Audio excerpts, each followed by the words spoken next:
So ayun, good day mga kapatid 'no. So ito na yung part 2 nung ating gagawing video 'no, para dun sa pagkakabit ng main gate nung kinabitan natin nung isang araw. So ito, kinarga na nga natin yung main gate 'no, dadalhin natin sa site. So ito na yung itsura niya. So hindi pa natin nakikita yung kabuuan ng itsura niya dahil nakabaliktad siya 'no. So ayan, dadalhin natin sa site para ikabit dun sa ating client 'no. So ito ngayon nagkakahalaga ng 65,000 mga kapatid. So ito yung tatanggalin nating gate mga kapatid. Kabit natin to pagkatapos ng intro.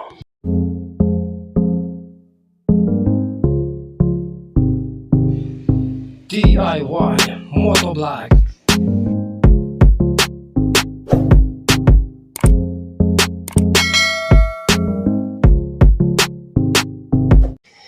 So ayun nga mga kapatid 'no, hindi ko na pinakita dito yung pag-i-install nitong main gate natin 'no. So nagkakahalaga ito ng 65,000 pesos mga kapatid. So dito lang yan sa Palasinan, Cabiao, Nueva Ecija. So ito na nga yung outcome ng ating ginawang project. Kung makikita nyo naman, napakagandang tingnan.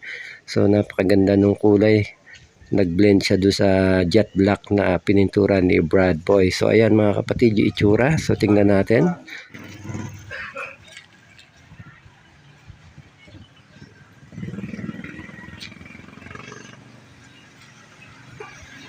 So ayun nga naman no, sa mga gusto magpagawa ng ganitong itsurang gate no, so pwede nyo kami kontakin dito sa chat box no. Kahit saan yan mga kapatid no, pupuntahan namin kayo. Wag lang sa Mindanao, wag lang sa Visayas.